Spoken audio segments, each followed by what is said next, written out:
Hello, hello, and welcome. To the Lume Plotters. Oh man, I cut you off. You took my punchline away. Yes, live from a nice rainy Dubai. Actually, yeah.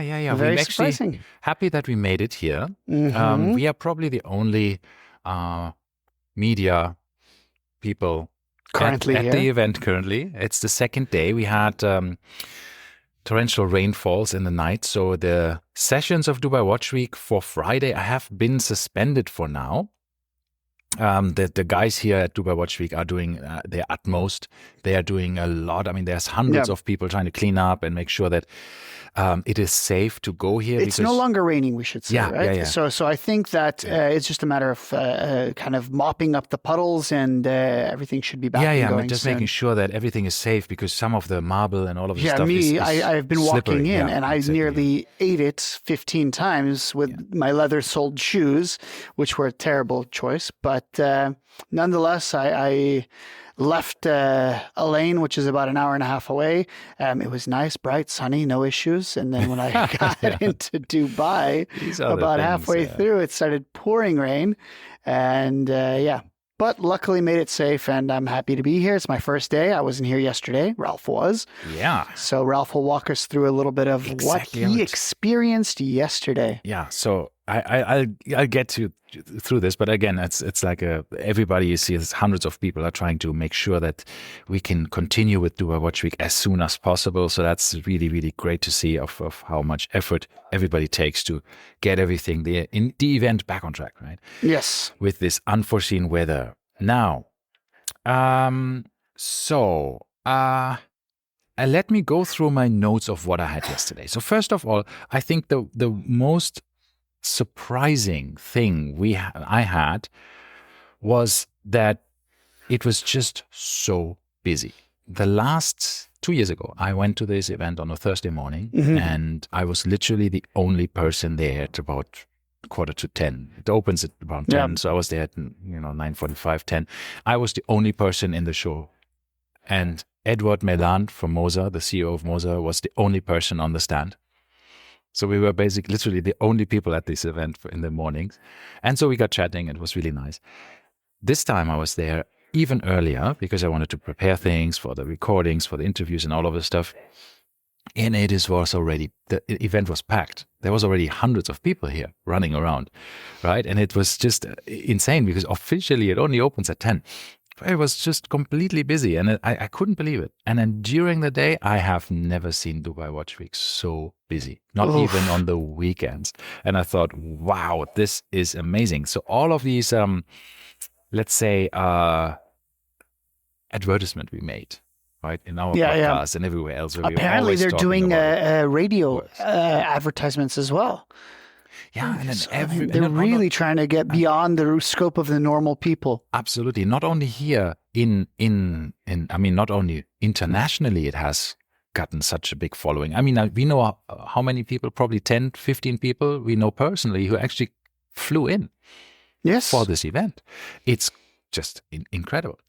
Yeah, so what I have seen yesterday, we had a couple of panel discussions. There was the Retailer's Quick Step, which was quite interesting with Mr. Schäufele from Chopard, of course, Mr. Siddiqui from the Siddiqui family, and it was hosted by Robin.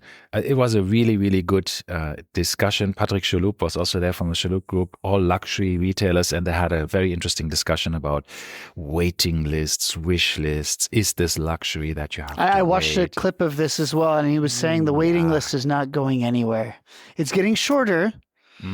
But it won't go anywhere. It was the quote that I saw. And as he said, you call it the wish list, because wish list is a bit different. But because you're not waiting for something concrete, right? You're wishing, hoping that you get something. Some very interesting details there. I think this was the one spot where Mr. Siddiqui and Mr. Schäufele talked a bit about the unpredictability of the deliveries, because he said, even though, Karl and Schäufele is heading Chopard, and they're doing a lot in-house. They're saying, we are doing our own dials.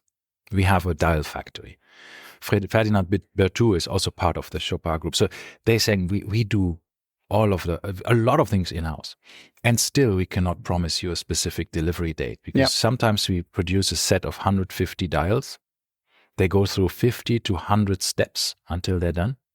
At one of the last steps, some mistake happens and they all have to be scrapped, which means another 3 to 4 months of production for the dials because it's such a big effort to create them. I'm not so sure if that referred to the Alpine Eagle, but I guess it might have, because that's one of the very, very hot sellers from Chopard, and they have delivery issues sometimes of meeting the demand. So yeah, he said it's unfortunately a fact of life. We don't like people to wait. We would love that everything is available, but to a certain extent, when the demand is surprising us, and he said we would like to expand our what do you say, our production capabilities, but they can't, because it's these craftsmen, until we have them trained, it takes years. Exactly. And it's not so easy, and you don't want to. This is generational knowledge as well. Absolutely. So you have people for 2 years they're apprenticing, and then only then can they do one simpler task, and then it's going to be another 10 years before they move up the food chain, so to speak. Yeah. So it's definitely not as simple as, okay, we need more tooling, more machines. You know, it's not like Tesla when they wanted to ramp up their production and they just say, we build bigger factory, done. Yeah, you just turn it to 11. Exactly. It's a little bit different. Yeah, so the other panel discussion I attended was with George Bamford, Nicholas Folks, and Barbara Polumbo. She moderated it, and it was hilarious. It was really cool. I mean, I can listen to Nick Folks talking for hours. Yeah. So I mean, I saw his outfit, by the way. Funny. If you guys haven't looked, Dubai Watch Week, check out their Instagram, because they did have Instagram stories about this.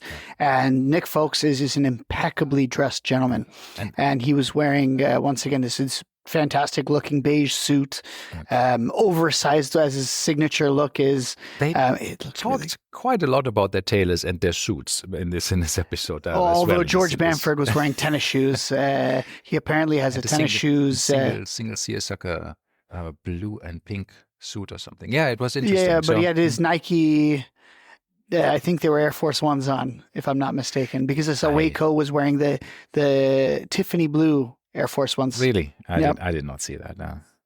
From where I was standing, I couldn't see that. Anyhow, we'll check it out on Instagram. Yeah. So I went with a couple of friends to all of the booth. It was really, really interesting. I met Ming Tin, the founder. Yeah. I saw their new watch. They released a new watch as well. They have Dubai World Timer, which is spectacular. It's a fantastic watch. I saw the prototypes of these magnesium-based watches that are so light. And what completely took me by surprise, when you see them, you think, okay, it looks like a plastic watch with this brushed, sandblasted magnesium.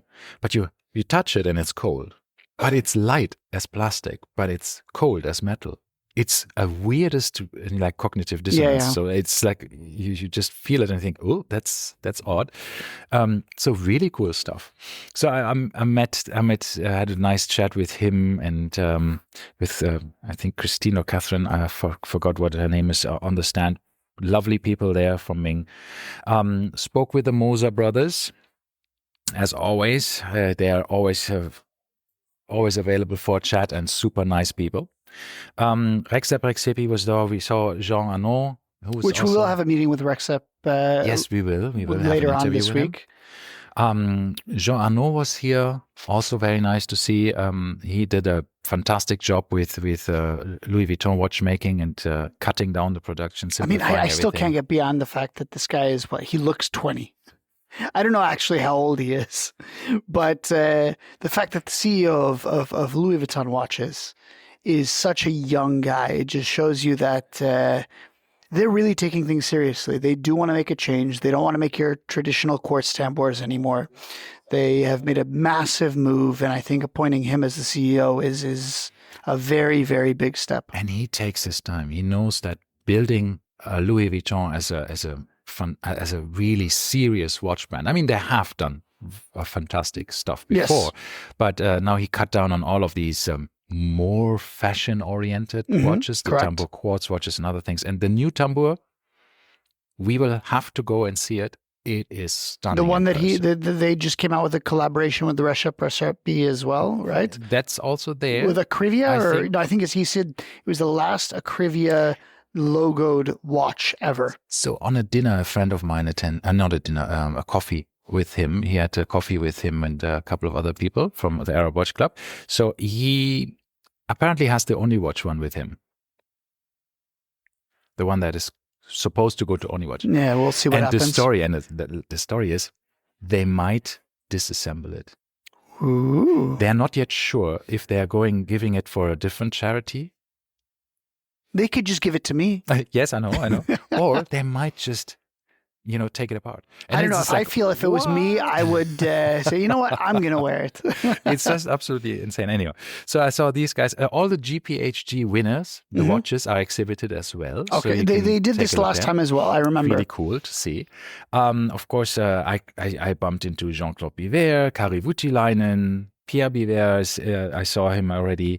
Also, some of the YouTubers.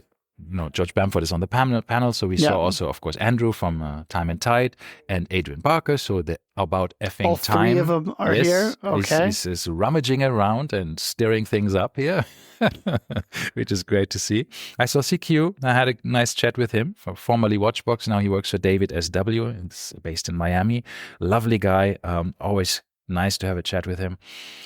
Then at night, I think was a live stream of Paul Thorpe, where some of our friends appeared on.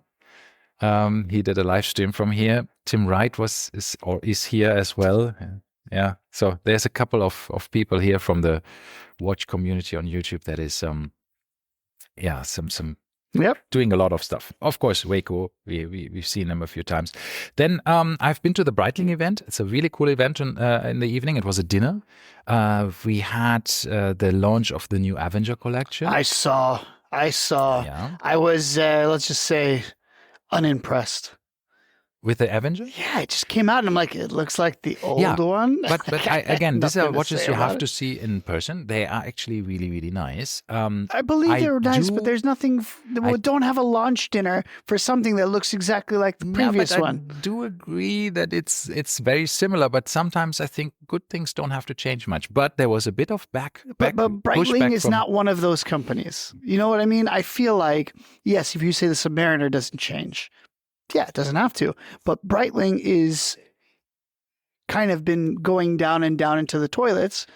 And they started with George Kern coming back up. Oh, yeah. So this is the time they need to be making changes because they need to get back on track, whatever the track that they choose to do is.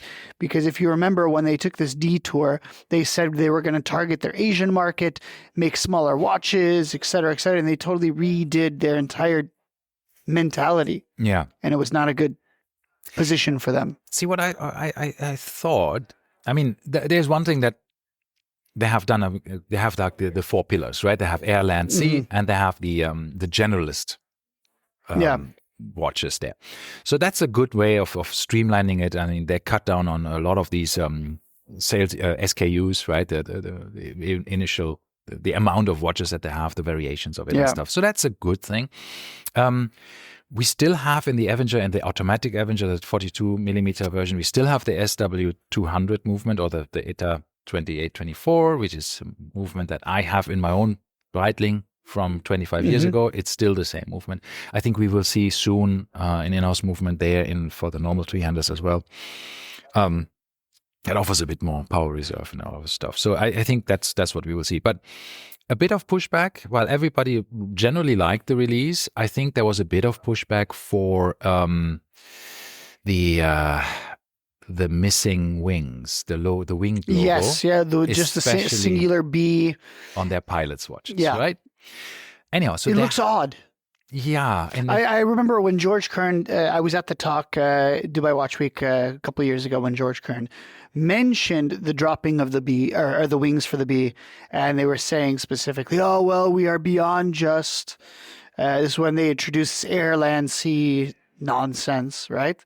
And they were saying, well, this is the Air specifically. So now that we're doing more diverse collections, we should drop the wings. But I think that's in the older Colt versions that are now discontinued. They did not have the winged logo, but they had the winged logo on the clasp.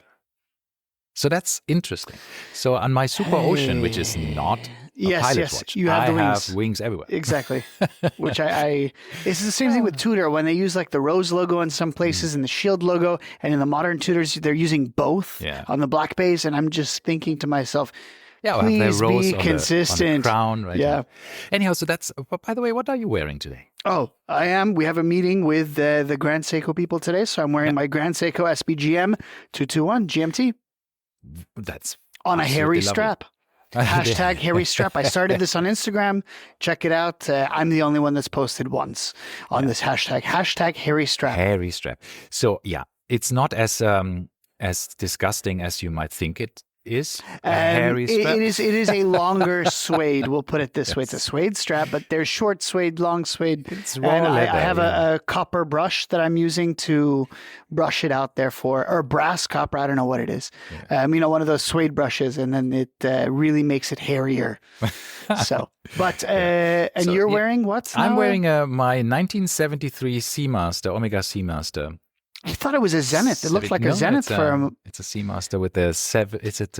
I forgot the Lemania movement that it's actually in it. It's a 1060 movement, I think, and it's a 176.10.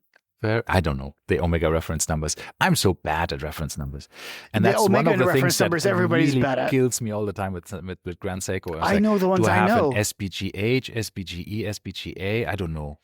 Once again, I found, and I cannot find it anymore, guys. If you see it, please tell me.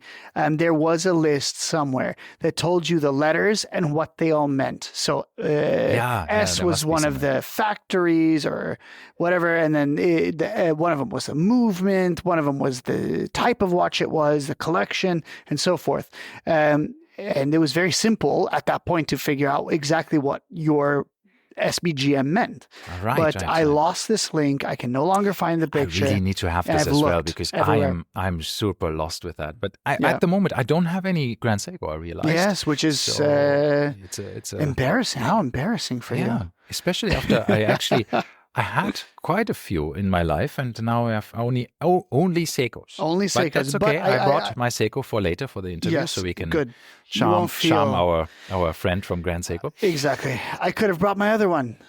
Yeah. You should have told me. I would have brought the little three-hander. You could have worn that one. Yeah. But the other thing I want to mention before we wrap up here. Apparently, simultaneous to a Dubai Watch Week in New York, Swatch Group is having an event. Omega. I don't know if it's Omega specifically or Is it? And I'm guessing this is not a coincidence. No, of course. But nonetheless, Swatch Group has been releasing a few things, and just yesterday they dropped a brand new heritage diver. And it was super cool. It is the legend, the Longines. Did I say Longines? Did I mention Longines? No, you didn't. I didn't. I just said Swatch Group, right? So Longines, sorry, dropped a legend diver in 39 millimeters, 2 dial colors, a black and a grayish navy blue. This is a direct attack at the Tudor Black Bay 58. Same size, same colors. I think 39 is a really good size. It is a really good size. And here's the kicker. Watch, there is no Fotina. There's no date as well. No date and no Fotina, which for me is a recipe for a financial debt that's oncoming. So we'll have to see it in person, but they put it on a beads of rice bracelet, and it looks absolutely stunning. Yeah. I'm very, very pleased with what they did. So I just wanted to touch on it. I can't let that slide because there's a couple of people I met that I have to mention. Don't want to go through all the 60 brands that it's exhibiting, but my goodness, you will see absolutely incredible watches. I mean, Moritz Grossmann, they make about 300 watches a year, and they probably have 20 or 30 here on the stand, which is just incredible to see so many of their current production even exhibited, right? I saw Aldous Hodge, the famous Hollywood actor, who is actually apparently in the prototyping phase now. He's been in the prototyping for 10 years. I know, it took a bit longer. And you know what?